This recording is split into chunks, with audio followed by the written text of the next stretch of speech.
There's a specific kind of moment a lot of women describe when they talk about a man they never quite got over, and it almost never involves anything romantic. It's usually something small, an argument that started to spiral, a tense car ride, a conversation that should have turned into a fight. Everyone in the room braces for the usual pattern, the raised voice, the defensiveness, the retreat into silence that isn't really peace but withdrawal. And then he just doesn't do any of that. He stays in the room, stays present, and responds like the tension isn't something he needs to match. That single reaction, more than any grand gesture, tends to be the thing that stays. It's a strange thing to notice, because on paper, it shouldn't matter that much. He didn't do anything dramatic. He didn't say anything particularly wise. He just didn't react the way the situation seemed to demand. But ask enough women what they remember most clearly about certain men, and this is the pattern that keeps showing up.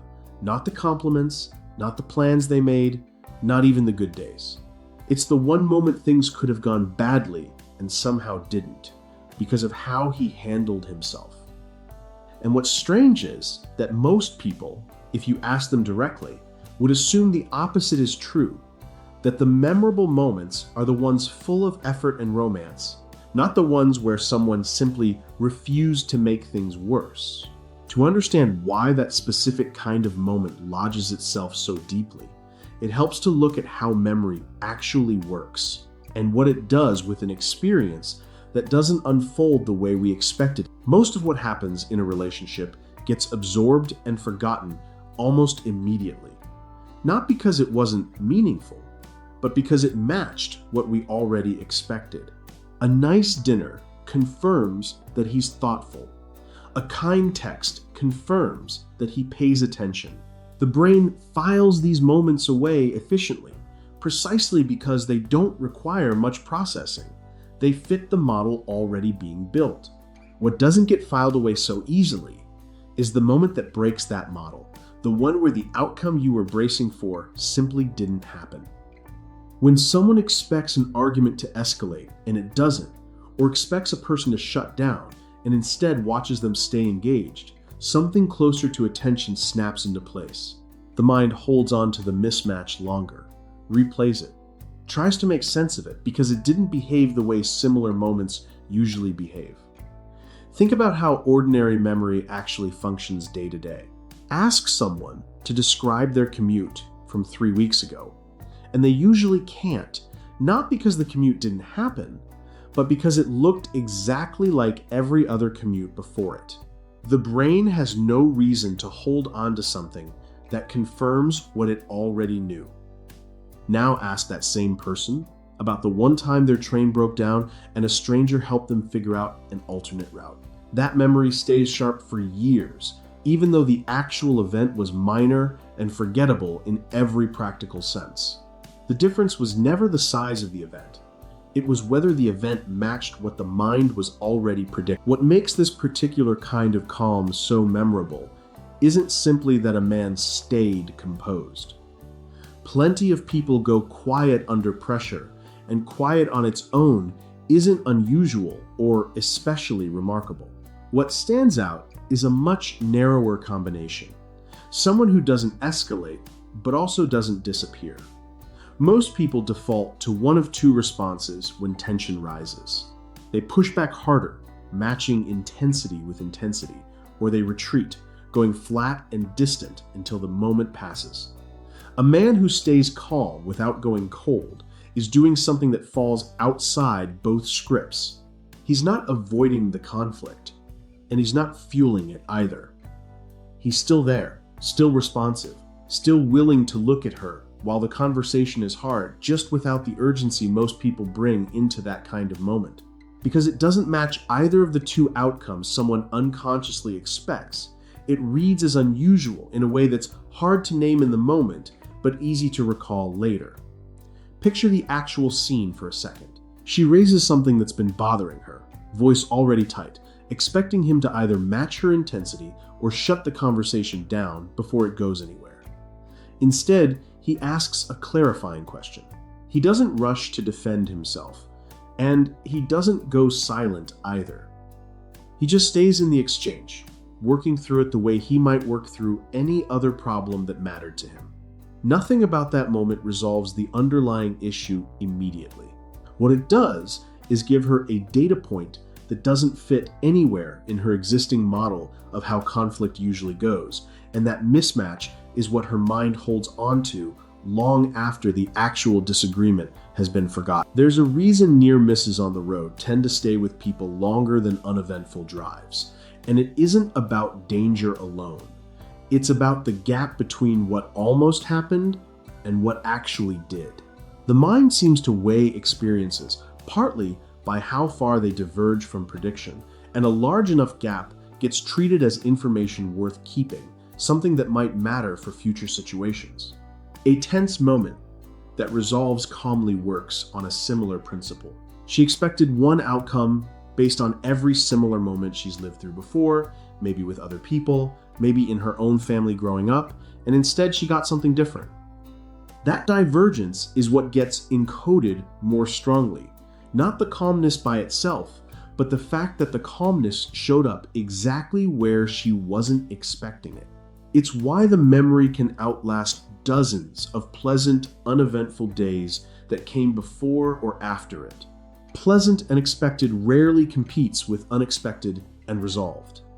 This is partly why grand romantic gestures often fade faster than people assume they will. A surprise trip or an expensive gift confirms something she may have already believed, that he's generous, that he cares, that he's willing to put in effort. It fits the story already being written about him, so the brain processes it efficiently and files it away. A calm reaction during conflict doesn't fit any story yet. It arrives as new information about who he actually is under pressure, and new information about identity tends to get weighted far more heavily than confirmation of something already assumed. That's not a comment on gestures being meaningless. It's simply that prediction error, not warmth alone, is what determines how strongly something gets remembered. There's another layer to this that explains why the memory doesn't just form strongly, but also refuses to fade.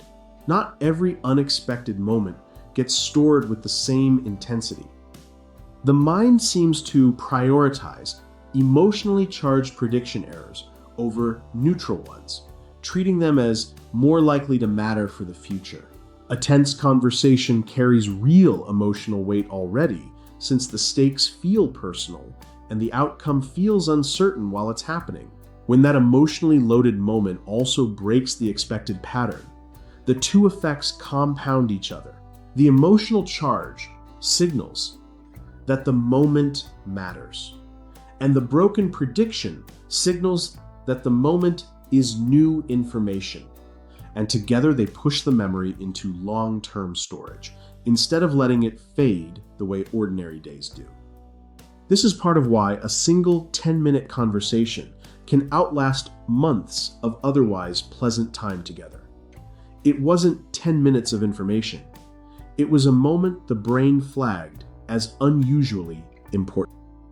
It's worth being precise here, because the behavior being described is easy to confuse with something else that looks similar on the surface, but functions completely differently.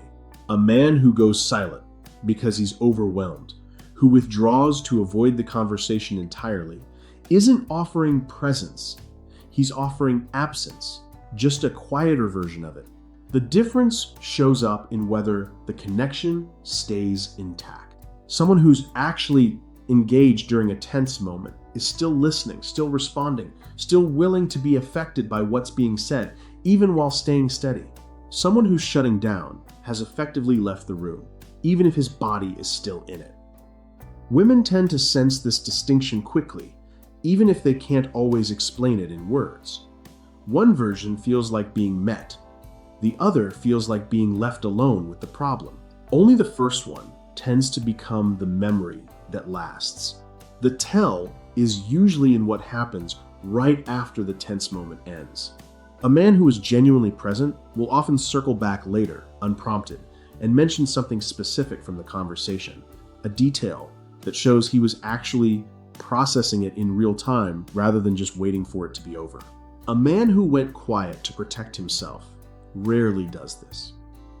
He's relieved it's finished, and the conversation tends to disappear from his side of things almost immediately, sometimes to the point that he seems genuinely surprised she's still thinking about it days later.